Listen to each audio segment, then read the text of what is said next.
আসসালামু আলাইকুম। আমি আপনাদের সাথে কিছুক্ষণ লাইভ কথা বলতে এসেছি। আপনারা আমার জন্য অবশ্যই অনেক করেছেন। আপনারা আমাকে যখন ধরে নিয়ে যায় তখন আপনাদের অবদান অনেক ছিল, এটার জন্য আমি কৃতজ্ঞ অবশ্যই। আমি যেই কারণে আজকে লাইভ করতে আসলাম, যেখানে আপনারা সবাই যেহেতু স্টুডেন্টরা আন্দোলন করেছে আমার পক্ষে, যেটা আমাকে সাহায্য করেছে, আল্লাহ সুবহানাহু ওয়া তাআলা তো সবচেয়ে সাহায্য করেছে, তো অবশ্যই আলেম ওলামারা আমার ব্যাপারে ফেসবুকে অনেক কথা বলেছেন, তার জন্য আমি কৃতজ্ঞ। তো আমি আসলে সবার কাছে কৃতজ্ঞ।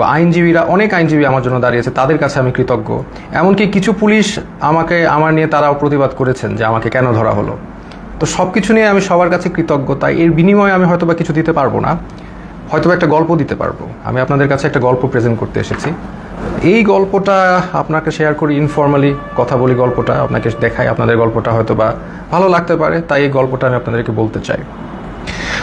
প্রথম আপনারা অনেকেই প্রশ্ন করছেন, আমি একটা স্ট্যাটাস দিয়েছিলাম যে এই উম্মা কি এক না এই উম্মা বিভক্ত। আমি স্ট্যাটাসে বলেছি যে আমাকে ধরলে আপনারা কি করবেন। এটা কেন বলেছি, আমি কেন আগের থেকে এই কথাটা বলবো, বা এর উত্তর হচ্ছে আমি আসলে আগে থেকে জানতাম আমার নাম হানাদার লিগার বাহিনী, আমার নাম এসেছে। প্রথমে গল্পের শুরুটা হচ্ছে, আমি একটা টাইমে দেখা যাচ্ছে আন্দোলনটা দমে যাচ্ছিল, তো তখন সাদিক ভাই উনি আমাকে আসলে বলেন যে আমরা কি করতে পারি এখন, মানে আপনাকে ধরলে হয়তো বা আন্দোলনটা আরও চাঙ্গা হবে। তাই আমি বললাম, না, আমাকে ধরার সম্ভাবনা কম, আমাকে ধরাটা বোকামি হবে, কারণ আমাকে ধরলে জনগণ আন্দোলন করবেই। তো এইটা আমি মনে করি না আওয়ামী লীগ এরকম বোকামি করবে, তো এইটাই বলেছি। বাট আমাকে যদি ধরে তাহলে আমি ব্যবস্থা করব। তো তাই আমি এই কথার সূত্র ধরে আমি দিন যাচ্ছিলাম যে আমাকে ধরার প্রশ্ন আসে না। বাট আমি তারপরেও প্রস্তুতি নেওয়া শুরু করি, আমি বিভিন্ন একটা নামের লিস্ট করি যে আমাকে ধরা মাত্র কে কী করতে হবে। এবং এটা আমার ছোট বোনকে আমি শিখিয়ে দিই যে তুমি আমাকে ধরলে এই নাম্বারে, এই সব নাম্বারে ফোন দিবা, এনাকে এই কথা বলবা, ওনাকে এই কথা বলবা, অ্যাডভোকেট নাম্বার, মিডিয়ার নাম্বার, সবার নাম্বার আমি দিয়ে রেখেছিলাম। তারপরে একদিন হঠাৎ ডক্টর সরওয়ার হোসেন উনি আমাকে ফোন করে আমাকে বলেন যে আসিফ, তোমার আর আমার নাম এসেছে, তোমার আর আমাকে আটক করা হবে, তুমি এখন, আমি এইটা লাস্ট ফোন দিলাম তোমাকে, তুমি এখন তাড়াতাড়ি পালাও। তো উনি আমাকে অবশ্যই 100% ভালোবাসেন, নাহলে উনি রিস্ক নিয়ে আমাকে ফোন দিয়ে জানাতেন না, কারণ আমাদের সবার ফোন ট্র্যাকিং হচ্ছে। এটা জেনেও ডক্টর সরওয়ার হোসেন আমাকে ফোন দিলেন এবং ফোন দিয়ে উনি আমাকে পালাতে বললেন, কিন্তু আমি রাজি হলাম না। কারণ আমাকে যদি ধরে, এই বোকামিটা যদি তারা করে, তাহলে তারা নিজেরাই বিপদে পড়বে। আর আমি কেন পালাবো? আমি যদি পালাই তাহলে তো মানে এটা তো আমি কোনো অপরাধ করি নাই। আমি যদি অপরাধ না করি তাহলে আমি পালাবো কেন? তাই আমি পালাই নাই। আমি একদম স্ট্রং ছিলাম। আমি পালাই নাই। আমি মোটামুটি প্রিপারেশন নিচ্ছি যে আমাকে ধরে মেরে ফেলা হবে অথবা আমাকে টর্চার করা হবে, দুইটার একটা কি হবে। বাট আই ডোন্ট কেয়ার, যদি এটা উম্মার কাজে দেয় তাহলে আলহামদুলিল্লাহ। তারপরে যে আমার বোনের যেগুলো প্রস্তুতি আছে, আমি নিজে একটা ভিডিও বানাই। আপনি যদি এই ভিডিও, সেখানে আমি বলি যে আমার যদি ভিডিওটা দেখেন তাহলে তার মানে আমি মৃত, আই এম ডেড, অথবা আমি গুম, এরকম একটা ভিডিও করে রাখি। তো করে আমার বোনকে সব শিখিয়ে দিই যে আমাকে ধরলে এটা করবা, ওইটা করবা, এটা করবা, এর কাছে যাবা, একে ফোন দিবা, সব একটা লিস্ট আমি করি। তো করার পর আমি আসলে মানসিকভাবে প্রস্তুত হয়ে যাই যে I can be dead, I can be killed, আমি শেষ হয়ে যাব। বা শেষ না হলে আরও খারাপ, যদি মেরে ফেলে তাহলে তো ভালোই। আপনারা তো জানেন তারা কী পরিমাণ অমানবিক টর্চার করতে পারে। তা আমি আসলে মরাটাই বেস্ট সিচুয়েশন ধরে নিয়ে আমি প্রস্তুতি নিয়েছি। তারপর আমি মনে করেন অপেক্ষা করে একদিন ওই দিন রাতে 1টার সময় বেল বাজে। তখন আমার মনে হয় যে রাজাকাররা আসছে বা ওই লিগার হানাদাররা আসছে। তা আমি যে দরজায় দেখি কি আমার দারোয়ান। তা আমি ঘুমের মধ্যে ছিলাম, তো আসলে ওইভাবে চিন্তা করি নাই যে এইটা একটা ট্র্যাপ। আমি খুলে দারোয়ানকে জিজ্ঞেস করতে গেলাম কি, সাথে সাথে দরজা ধাক্কা দিয়ে হানাদার লিগার বাহিনী ঢুকে গেল। আমি তো মানসিকভাবে প্রস্তুত, এখন ঢুকে গেছে, এখন তো আর কিছু করার নাই। আমি বললাম আপনারা দাঁড়ান, আমি আসতেছি। এটা বলে আমি আমার ছোট বোনের কাপড় নিয়ে আসতেছি। তো আমি আমার ছোট বোনের রুমে গিয়ে আমি ওর চুলটা টান দিলাম। ও রাগ করে উঠে বসলো, আমার দিকে তাকালো। তো আমি বললাম দে আর হিয়ার। তো ও বললো কে? পুলিশ। আমি বললাম you know what to do, তুমি জানো তোমার এখন কি করতে হবে, এই শেষ কথা। তারপর আমি একটা কাপড় নিয়ে আমি ওদের সাথে চলে গেলাম। ওরা আমার বাসার যে সিসি ক্যামেরা ওগুলো সব বন্ধ করে রেখেছে, কিন্তু লাকিলি একটা ক্যামেরা অন ছিল, ওরা বুঝে নাই সেটা, ওটাকে তারা ক্যাপচার হয়ে গেছে যে তারা এগুলো নিয়ে গেছে। প্রথম দিন রাতে তারা আরও কয়েকজনকে ধরার চেষ্টা করলো, পায়নি, আমাকে নিয়ে তার ডিবি অফিসে নিলেন। ওইখানে যে অবস্থা, মানে একটা ভয়ঙ্কর অবস্থা, মানে 80-100 জনের মতো লোক ছোট একটা স্পেসে, মানে কেউ বসলে কেউ শয়, কেউ শুইলে কেউ বসে, একসাথে সবাই শোয়ার স্পেস নাই। ওইখানে আরেকটা এশিয়ান ইউনিভার্সিটির একজন প্রফেসর ছিল, উনি মানে শোয়ারই চান্স পায়নি, উনি বসেই ছিলেন, কেন স্পেস নাই, মানে এত একটা কনজাস্টেড এরিয়া, ফ্যান নাই, একটা রুমে কিছু এসি ঢুকে আর বাকি সব রুমে হচ্ছে মানে একদম ফ্যান নাই, কিছু নাই, সব সময় লাইট থাকে, সব সময় সাউন্ড থাকে, আপনি ঘুমাতে পারবেন না। তো ওইখানে ঢুকে প্রথম দিন তো আমার খুব মানে অবস্থা ভালো না। আমার তেমনি আপনারা জানেন স্পাইনে প্রবলেম হওয়ার কারণে আমার এমনি সবসময় পেইনে থাকি, আমি নিউরোলজিক্যাল পেইনে থাকি, ফিজিওথেরাপি করলে কমে, আবার নাহলে বেড়ে যায়। সেই সিচুয়েশনে আমাকে এরকম একটা জায়গায় নিয়ে গেল যেখানে আমার কোনো বসার জায়গা নেই, সব পুরাটাই ফ্লোর, হার্ড ফ্লোর, তাও আবার মুভ করার তো কোনো স্কোপই নাই, শত শত মানুষ। তো এরকম জায়গায় প্রথম একদিন ছিলাম, ওই রাতে ছিলাম। তারপরের দিন ওরা আমাকে ডেকে নিয়ে গেল উপরে নিয়ে তারা আমাকে প্রশ্ন করলো যে আপনি ব্র্যাকে কয়জন শিবির আছে। আমি বললাম আমি তো শিবির করি না, আমি কীভাবে জানবো ব্র্যাকে শিবির কয়জন আছে বাকি। এরকম অনেক প্রশ্ন করলো বারবার। তারপর অ্যাট ওয়ান পয়েন্ট তাদের মধ্যে ওই হানাদার লিগার বাহিনীর একজন, উনি আর কি জিজ্ঞেস করলো, বলেন তো এই কোটা দিয়ে আপনি এত কথা বলেন, কোটার পদ্ধতি কি, বিসিএস এর সিলেকশন প্রসেসটা কি। তা আমি তো আসলে বলতে পারি নাই, কারণ হচ্ছে আমি মানে মেন্টালি তো ওই লেভেলেই নাই, তাই না, আমি একটা মানে ভয়ঙ্কর একটা অবস্থায় আছি, ওই লেভেলেই নাই। তো তারপরে ওরা কি করলো, ওরা এসে আমাকে মনে করেন আমাকে ধাক্কা দিল, আমার তো স্ক্রেচ নিয়ে হাঁটতে হয়, আপনারা জানেন একটা লাঠি নিয়ে হাঁটতে হয়, সে আমাকে ধাক্কা দিল, তারপর আমার মুখে হিট করা শুরু করলো। তো হিট করা শুরু করলো আমাকে, 6টা হিটের পরে আমি আসলে মানে অজ্ঞান হয়ে যাচ্ছিলাম। তো অজ্ঞান হয়ে যাচ্ছিলাম, তারা আমাকে বলে না ডোন্ট এরকম করে আমাকে দাঁড় করাইলো, আবার 2-4 বার হিট করলো। তো তারপরে তারা আমাকে মানে বললো যে আপনি তো খুব খারাপ জায়গায় আসছেন, আপনার বাম পায়ে প্রবলেম, ওই ডান পাকে আমরা একদম করে আপনাকে পুরোপুরি লুলা বানাই দেবো। তো এরকম একটা কথা বললো, এবং আরেকজন লাঠি নিয়ে আসলো আমাকে মারবে, পরে ওরা লাঠি দিয়ে হিট করে নাই, না করে আমাকে ওই জায়গায় আবার সেই জায়গায় যেখানে রাখে সেখানে নিয়ে গেল।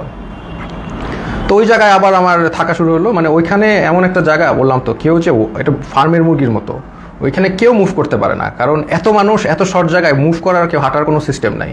ওই যে আমি বললাম আপনাদের, কেউ শুলে কেউ বসে, কেউ বসলে কেউ শোয়, মানে আর সবসময় লাইট আর সাউন্ড কন্টিনিউয়াস, ঘুমানোর কোনো স্কোপ নাই। ওইখানে সবচেয়ে ভ্যালুয়েবল রিসোর্স হচ্ছে একটা বোতল, কারণ আমরা তো ফ্লোরের মধ্যে শোন, তো ওইখানে তো হার্ড ফ্লোর, ওইখানে কেউ যদি একটা বোতল পায় আলহামদুলিল্লাহ, মানে এটা মানে ভ্যালুয়েবল রিসোর্স। তো ওই বোতলটার উপরে তারা মানুষ মানে পেলে যে খুশি। তা আমাকে অনেকে চিনেছে, ওইখানে চেনার কারণে দেখা যাচ্ছে 2 দিনের মধ্যে আমি একটা বোতল ম্যানেজ করলাম মাথায় দিয়ে শোয়ার জন্য ফ্লোরে, এই একটা অবস্থা। তো আরেকটা বিষয় হচ্ছে ওইখানে 80 জনের একটা টয়লেট, আর আমার তো এমনি যেহেতু হাই কমোড ইউজ করতে হয়, বিকজ আমার মানে স্পাইনে প্রবলেম আছে, তো ওইখানে লো কমোড, তাও আবার 80 জনের জন্য একটা, 100 জনের জন্য একটা।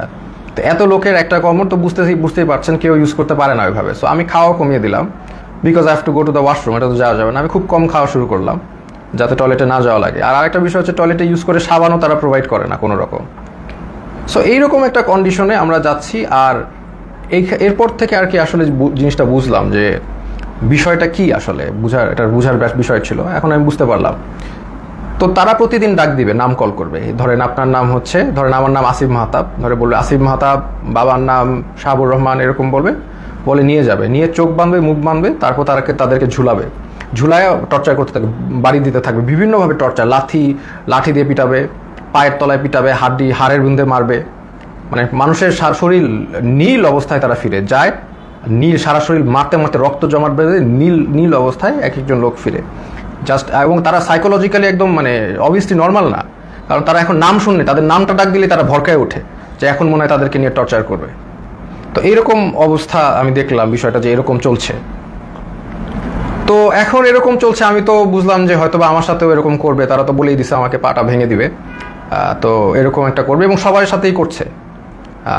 স্পেশালি জামাতের যারা আছে তাদেরকে, মানে জামাত যেহেতু বলে ফেলছে একবার, তাদেরকে মানে অমানবিকভাবে টর্চার করছে জামাত। আর নূর ভাইয়ের সাথেও ওইখানে দেখা হলো, নূর ভাইরে বললাম কি অবস্থা, তো নূর বললো যে ভাই আমাকে তো অনেক মারছে, ও হাত দিয়ে দেখালো, হাত নীল হয়ে গেছে।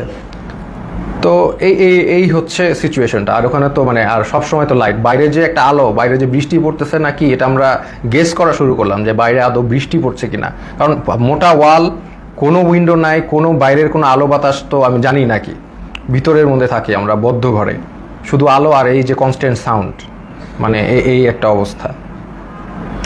তো এরকম একটা অবস্থা যাচ্ছে।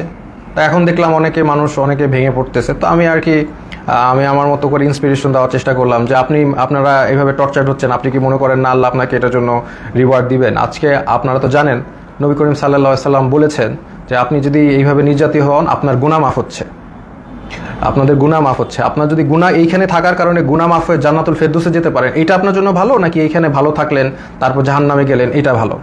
তো এইভাবে আমি সবাইকে একটু ইন্সপায়ার করার চেষ্টা করলাম, মোটিভেশন দেওয়ার চেষ্টা করলাম। আর আমার নিজের তো হেলথ কন্ডিশন ডিটোরিয়েট করতেছে প্রোগ্রেসিভলি, আর ওয়াশরুমের ইস্যুটা তো ছিলই।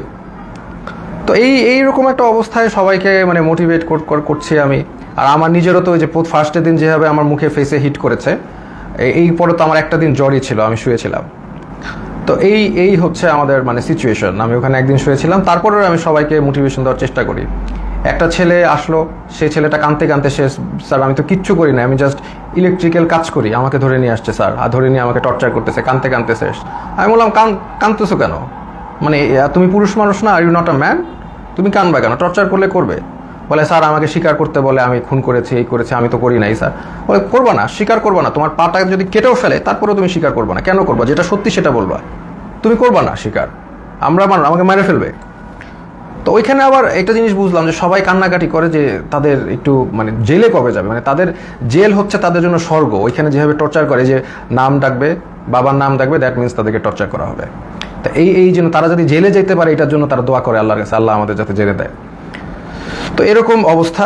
আমাকে তারপরের দিন, আমি তো অলরেডি এর মধ্যে তো আমি আমার বোনকে বলে আসছি, তার মানে আমার যে ভিডিওটা ছিল যে আপনি আমার ভিডিও দেখলে আমি মৃত, হ্যাঁ, তো এই ভিডিওটা আমি আশা করছি যে পোস্ট হয়ে যাবে। আমার বোনকে যেভাবে কাজ করতে বলেছি করবে, লয়াররা কাজ করবে। তো এটা আমি আশাবাদী ছিলাম যে ইনশাল্লাহ সবাই যার যার অবস্থা থেকে কাজ করবে, স্টুডেন্ট আন্দোলন করবে, যে এগুলো করার পরে এবং জনগণ যখন এটার এগেনস্টে কথা বলবে, এটা আরেকটা ইস্যু হয়ে যাচ্ছে। ফার্স্ট অফ অল আরেকটা নতুন ইস্যু হয়ে যাবে, যেটা দিয়ে আবার আন্দোলন শুরু হবে। এইটা আমি জানতাম। আর এটার পরে আমাকে যদি আরও টর্চার করবে, কিন্তু এটা তাদের জন্য আরও খারাপ হবে। তো তারপরে আমাকে তারা ঠিকই গুম করা অবস্থায়, আর আমার বাবা মা যতটুকু জানলাম আমাকে গুম করে ফেলছে। তো এটা তারা বলছে, তারা স্বীকার করে না যে তারা নিয়ে আসছে। তো এই অবস্থায় তারা আমাকে কোর্টে চালান দিল। তো আমি চিন্তা করলাম যে কোর্টে যেহেতু যাচ্ছি, এখানে মিডিয়া পাইলে আমি আমার এক আঙ্গুল দেখাবো, শাহাদাত, এক উম্মা, আমরা এক উম্মা, হ্যাঁ, আমার গায়ে আমরা সবাই এক। তো এই সিম্বলটা আমি চিন্তা করেছি দেখাবো। তো আমি জানি যে এগুলো দেখালে তারা আমাকে আরও অনেক নির্যাতন করতে পারে, দেখাইলাম, কারণ এটা আমি তো জানি জনগণ বুঝবেন যে আমি এক আল্লাহ, এক রসুল, এক উম্মা, এই কথাটা আমি বুঝাতে চাচ্ছি যে আমরা সবাই এক। আমার অত্যাচার যা হলে হবে, এই অত্যাচারের কারণে যদি আপনারা স্বাধীনতা পান, এই জুলুমের থেকে মাফ পান, তাহলে আলহামদুলিল্লাহ, নো প্রবলেম, আমাকে অত্যাচার করুক। তো আমি ডিসিশন নিয়ে নিলাম, এক দেখাবো। তা আমার সাথে ওই জগন্নাথের আরিফ ছেলেটা, খুবই সাহসী ছেলে, ও আমার সাথে কেসটা দিল, মামলা দিল, আমরাও গেলাম, আমি ওকেও বললাম যে আমি এক দেখাবো। তো এই অবস্থায় এই এক উম্মা শাহাদাতের আঙ্গুল দেখিয়ে আমি ওই কোর্টে দেখালাম, এবং কোর্টে আমাকে সম্পূর্ণভাবে মানে কোর্টের যে জাজ, তিনি আমাকে দেখে চিনে বললেন আপনাকে ওখানে দাঁড়ানো লাগবে না, আপনি বসেন। তো উনি আমাকে বসালেন, কিন্তু তারপরেও ওই মিথ্যা মামলাটা দিলেন যে আমি নাকি সেতু ভবন ভাঙচুর করেছি, যেটার মানে কোনো মানে এটা জোক, মানে এটা যে কলাপস করছে সোসাইটি, ওখানেই প্রমাণ যে এরকম একটা মিথ্যা মামলা যেটার কোনো তথ্য নাই, প্রমাণ, এটা বলাই আসলে সময় নষ্ট। তো এই মিথ্যা মামলা উনি মানে জাজ আমাকে দিলেন, আর আমাকে আবার 6 দিনের রিমান্ড মঞ্জুর করলেন।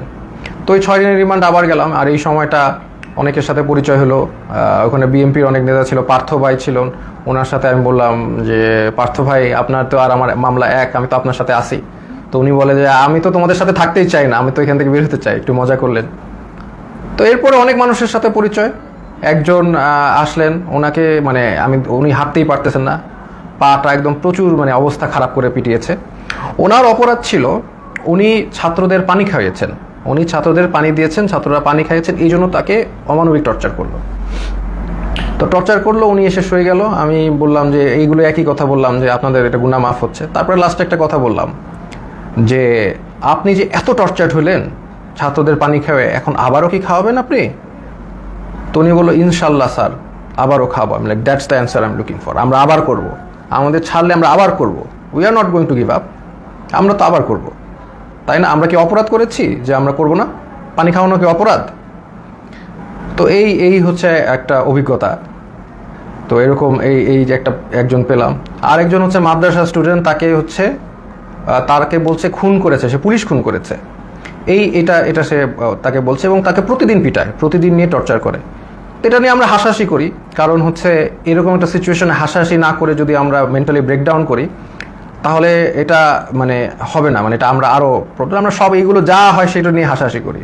তাই আমি বললাম কী নিয়ে মেরেছে, বলে যে আমাকে বলেছে যে তুমি তো মাদ্রাসার স্টুডেন্ট, তুমি তো কোরআন পারো। বলে হ্যাঁ পারি। তো কোরআনকে বলছে অর্থ জানো, অর্থ জিজ্ঞেস করেছে, অর্থও সে পারে, সে কোরআনে হাফেজ।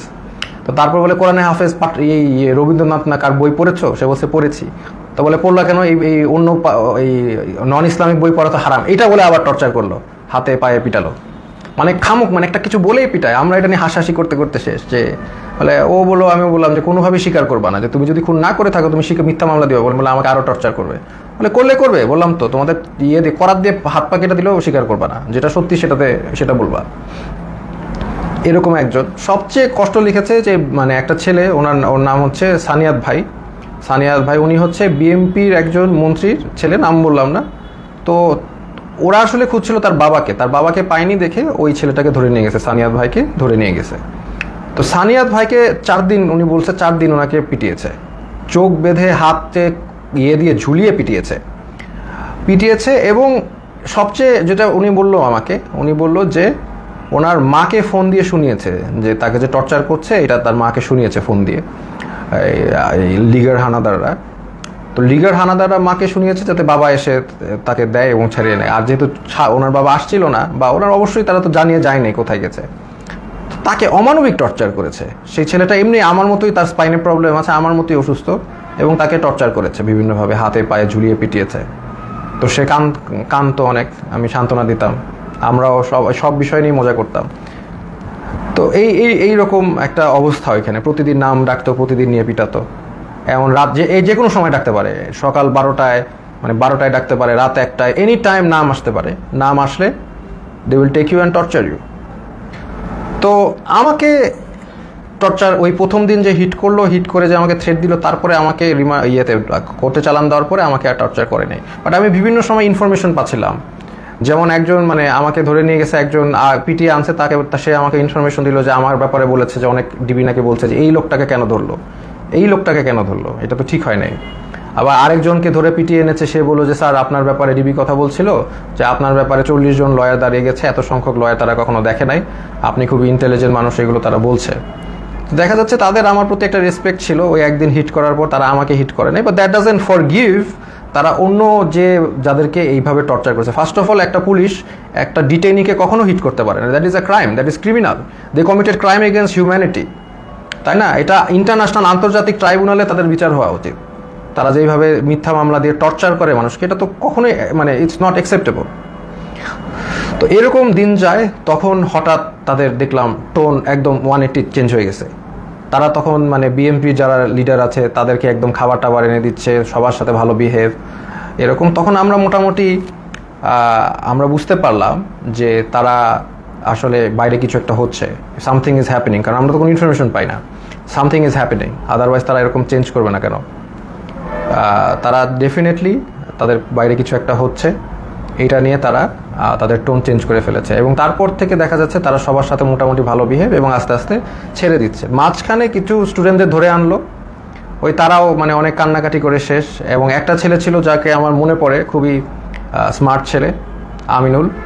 তো আমিনুল হচ্ছে 14 বছর বয়স, ধরে নিয়ে আসছে। এবং অন্য যেগুলো ছেলে ছিল তারা একদম ব্রেকডাউন করেছে মেন্টালি, বাট আমিনুল ছেলেটা ও হচ্ছে মোহাম্মদপুরে থাকে খুব সম্ভবত, খুব সাহসী, নারুটোর গেঞ্জি পরে হাইটে বেড়াচ্ছে, ও হি ডাজেন্ট কেয়ার। এই ছেলেটা ডাজেন্ট কেয়ার যে ওর সাথে এখন কি টর্চার করা বা কোথায় আসছে, ও লাইক চলে আসে।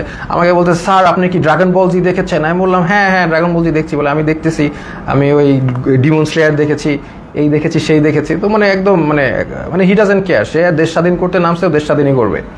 আমিনুল নামটা ছেলেটার, ওকে 14 বছর দেখে ওকেও ছেড়ে দিয়েছে। তো এইরকম আর কি ঘটনার বিষয়গুলো। তারপরে ওইটার পর থেকে আস্তে আস্তে অনেককে ছেড়ে দিয়েছে, বা অনেকে ছাড়েনি, অনেকে তারপরেও টর্চার করেছে।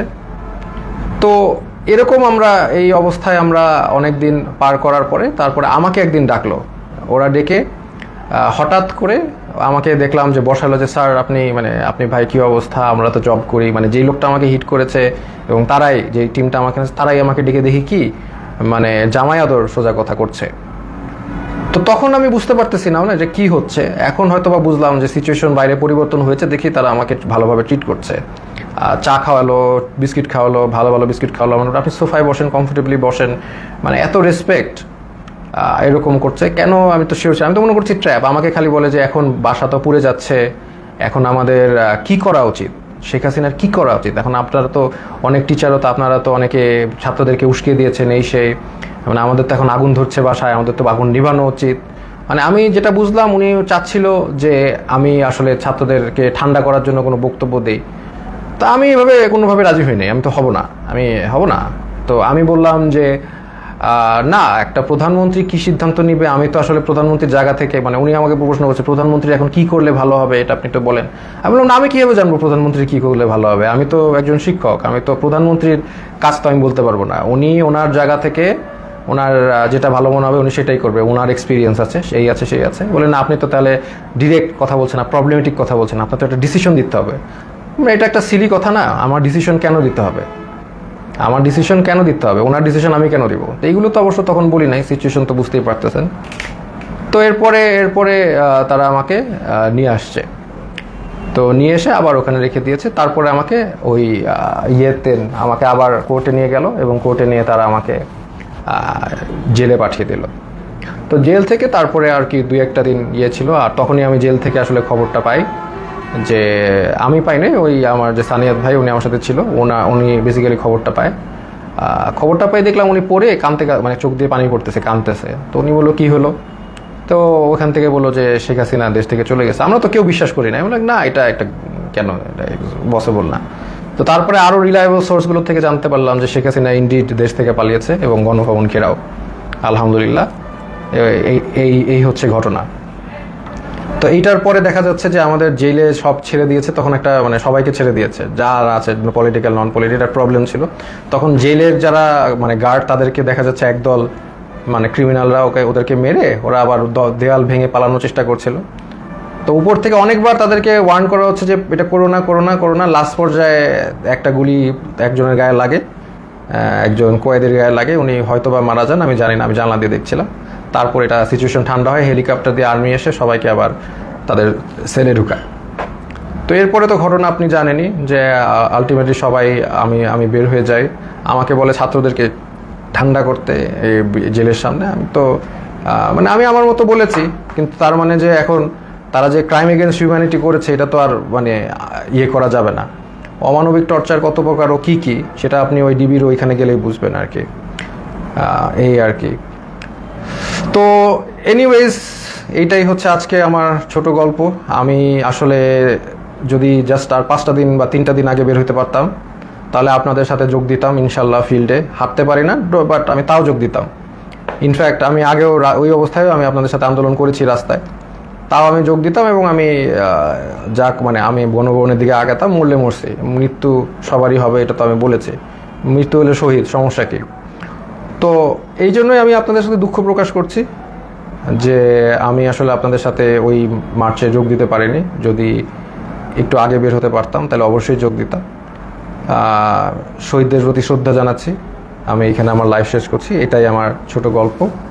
খুব ডিফিকাল্ট টাইম চলে গেছে, কন্টিনিউয়াস নয়েজ, কন্টিনিউয়াস লাইট, শোয়ার জায়গা নাই, একসাথে মানে হাঁটার জায়গা নাই, এবং কন্টিনিউয়াস নাম কল, যে কোনো সময় নাম আসতে পারে। তবে ওই যে আরিফ ছেলেটাকে আমি অনেক শ্রদ্ধা করি, কারণ ও বলেছে আর কি, ও বলছে যে অন্য সমগ্নায়করা তো বলেছিল যে ওরা কথা বলে তারপরে বলেছে, তো বলছে আমিও তো বলে দিয়ে আমি তাহলে যাই। আমি বললাম না, তুমি এখন কোনো না, কিছু মানুষের লক আপ থাকতে হবে, কিছু মানুষের বুঝতে হবে যে কিছু মানুষ এখনও ভিতরে আছে এবং মানে অন্যায় চলছে। তো এই জন্য আমি আর ওই জগন্নাথ ইউনিভার্সিটির খুব সম্ভবত আরিফ ছেলেটা মানে খুব সাহসী কথা দেখিয়েছে, এই জন্য আমি তাকে সম্পূর্ণ রেসপেক্ট করি। এইটাই আমি বলে শেষ করছি। আপনারা এই যে যারা নির্যাতিত হয়েছে, যাদেরকে টর্চার করেছে, যাদের এগেনস্টে ক্রাইম এগেনস্ট হিউম্যানিটি করা হয়েছে, তো তাদের বিচার আসলে চেতে হবে। আসলে এটা না, আমি বলতে কষ্ট হচ্ছে, কারণ নবী করিম সাল্লাল্লাহু আলাইহি ওয়াসাল্লাম যখন মক্কা বিজয় করেন তখন উনি কিন্তু 12 জন যুদ্ধাপরাধী বাদে সবাইকে ক্ষমা করেন। কিন্তু এইখানে যেগুলো হয়েছে these are crimes against humanity. এখানে আসলে মানে মাফ কীভাবে করা যায় আমি জানি না। বা যাই হোক, যতটুক পারে আমরা ক্ষমা করি। আমরা চাই না একটা মানে সব যে ভালো পুলিশ তার গায়ে হাত উঠুক। আমরা চাই না যে কোনো দোষ করে নাই তার উপর আক্রমণ হোক। কারণ আমি এরকম একজন এসেছে, একজন ডিবি অফিসে একজন আমার সাথে দেখা করেছে, ডিবি পুলিশ, যে বলেন স্যার আমার 2 ছেলে আছে, একজন বুয়েটে একজন মেডিকেলে, দুজনই আপনার জন্য অনেক দুঃখ করেন, দুজনই আপনাকে মনে করেন। আমি বললাম বলেন যে স্যার ভালো আছে, বলেন স্যার ভালো আছে। তার মানে যে সব পুলিশ যে মানে বেইমান, সব পুলিশ যে ওই লিগার তা কিন্তু না, কিন্তু এটা আমাদের বুঝতে হবে। তো আমরা ফরগিভ করার চেষ্টা করি, আর যারা একদম এরকম ক্রাইম এগেনস্ট হিউম্যানিটি করেছে তাদেরকে আমরা ইনশাল্লাহ বিচারের আওতায় আনবো। আসসালামু আলাইকুম ওয়া রাহমাতুল্লাহি ওয়া বারাকাতুহু।